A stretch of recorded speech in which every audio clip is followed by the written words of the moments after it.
Alright, folks, this is Hitman Von Doom, and this is the final part of my X-Men haul that I picked up. It's finally over, folks. And this, like I said, I was just trying to get Chris Claremont's first run, but these are like the bonus issues, 300 and over. And, well, Chris Claremont's run ended before 300, but this is like 300 and over. These are like bonus issues that I got in the haul as well. So without further ado, Uncanny X-Men 301 right here. You know, Bishop pretty much goes. Fitzroy comes after Forge for something. That's something that has to do with the future.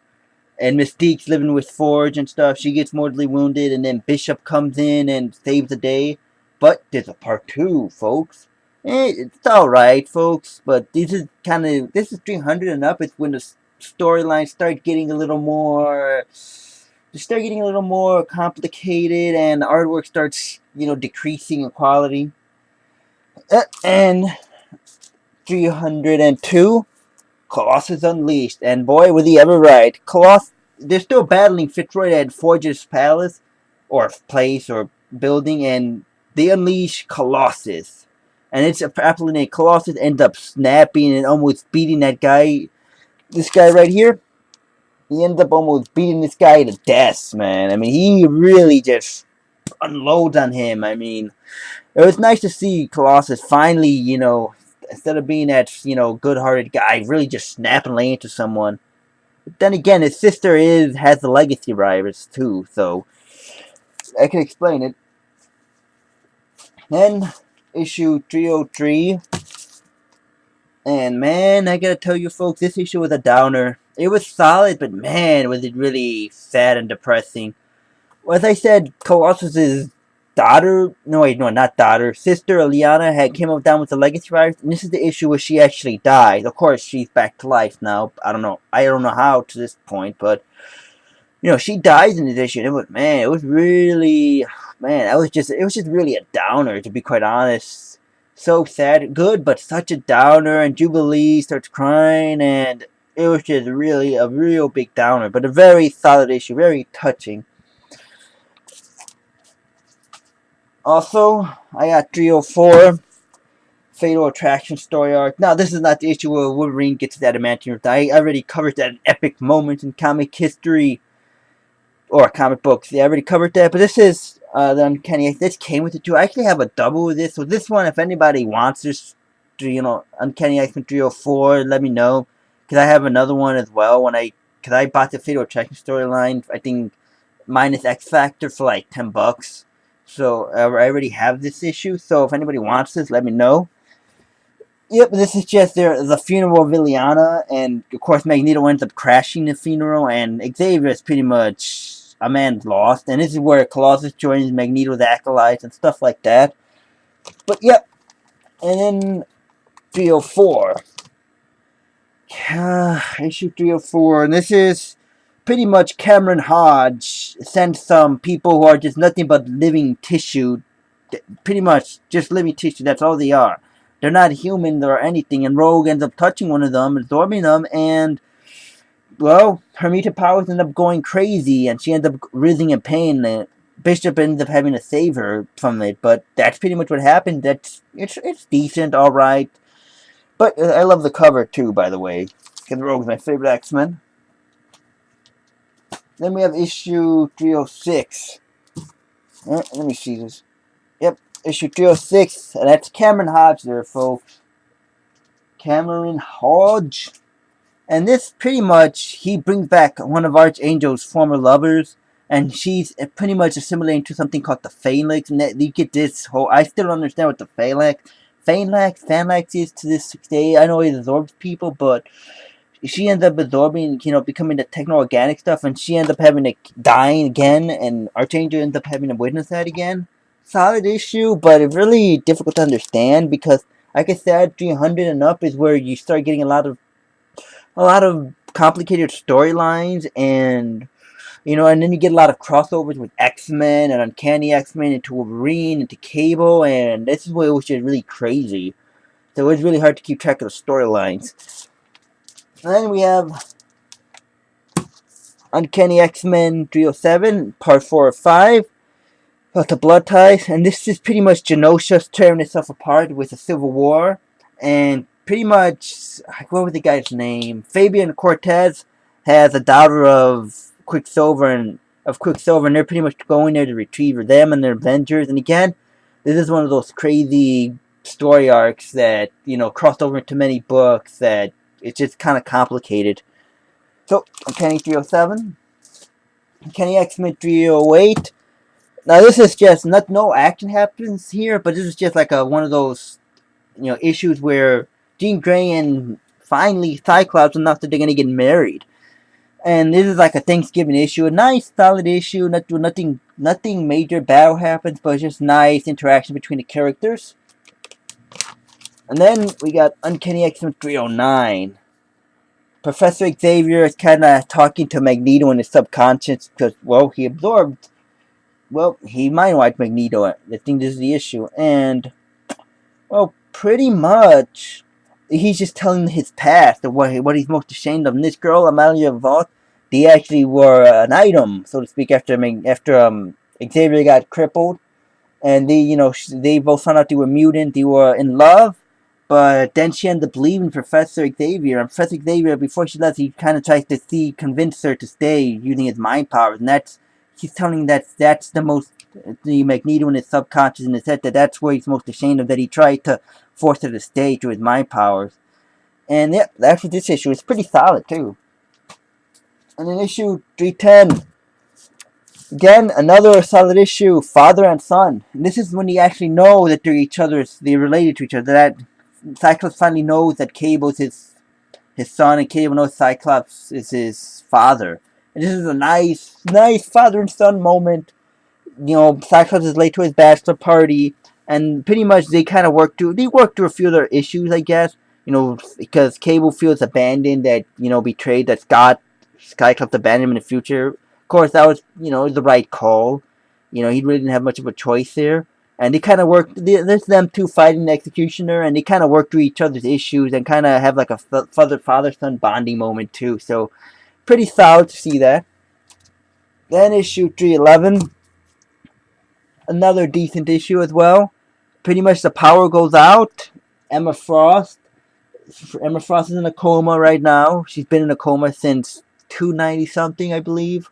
And they were housing Sabretooth, and Sabretooth is on the loose, folks. Him and Jubilee get into confrontation, and, Jubilee does not fare too well. She's completely lost without Wolverine, and so Bishop ends up taking care of Sabretooth with help from Jubilee, who stuns them, and that's what this issue is about. Issue 312, again, on with the Phalanx.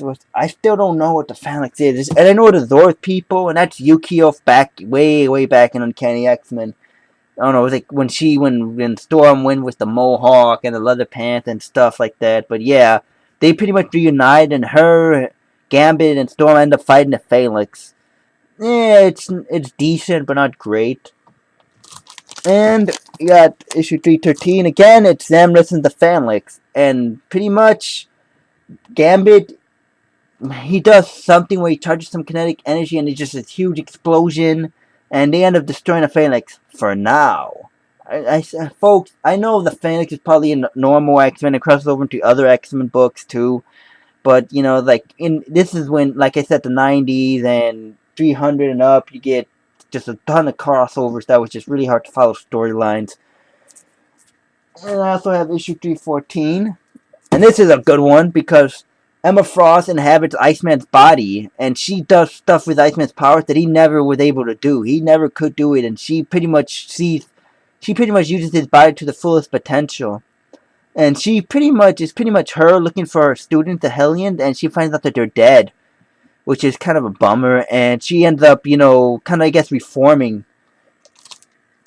And this issue is Uncanny X-13. This is Jubilee leaves the X-Men and to join Generation X. Generation X was kind of a spin-off book, which was pretty solid.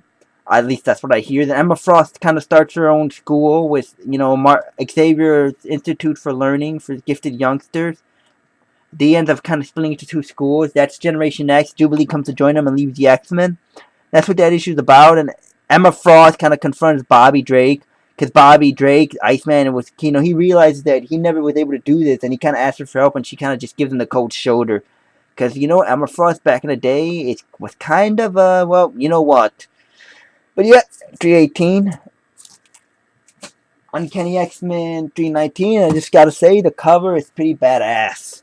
Because her and, whatchamacallit, Archangel and Psylocke were kind of an item here, but it was pretty badass. And I think Major happens in this one either, but it was a nice cover. Like the cover. And we got issue 320. 320 is the beginning of Legion Quest, where Legion, what was it? Xavier's son tries to go back in time to kill Magneto, and of course he fails to kill Magneto. He ends up killing his father accidentally, and this sets up the whole Age of Apocalypse thing that starts. But this is the beginning of it, and this is just the formation of it, and the X-Men try to stop him. Uncanny X-Men 303, no, 321. And this one is part 3. It's probably crossed over into X-Men or Wolverine, or I don't know what, but and again, in commenting on this, the original goal to have an X-Men and an Uncanny X-Men was one of them was going to have 2 separate teams. But man, did they abandon that in a hurry. But anyway, Legion Quest, this is pretty much, they end up going back in time. They don't know who they are. They don't know what they're supposed to do with Legion. And Cable kind of goes back, to try and, convince them. But Legion makes his move, and he pretty much confronts Magneto and Xavier right when they were still friends. And it probably continues in part 4, and I don't have that, which kind of frustrating. But I don't know what happens. Then we have Uncanny X-Men 30. What is it? Oh god, I can't even see. Yeah, 323. Wolverine is in Bone Claws, and he's pretty much nearly using his humanity and almost going feral on people. So yeah, that's what this issue is about pretty much. And this guy just committed murders, and nothing incredibly major happened again. I believe it was G Nation or something like that. They're killing people. And this is the second part to that story line too. And again you can see that the artwork is starting to go down. The quality of the art's starting to go down, and you can kind of see that in this issue too. And in my opinion, at least, some people might not agree, but just my opinion. This is 324, and Wolverine just fights this guy, and they just fight him. Nothing major happens either. So it's 324. And then I also have Uncanny X-Men Annual. What's the year? 1994, the annual, and this is actually a pretty solid story. And not only that, but the artwork. I mean, the artwork is just absolutely amazing on this book. I mean, it's just fantastic. I mean, I can't say that enough. The artwork is just great. It have great stories in here. It was a solid annual.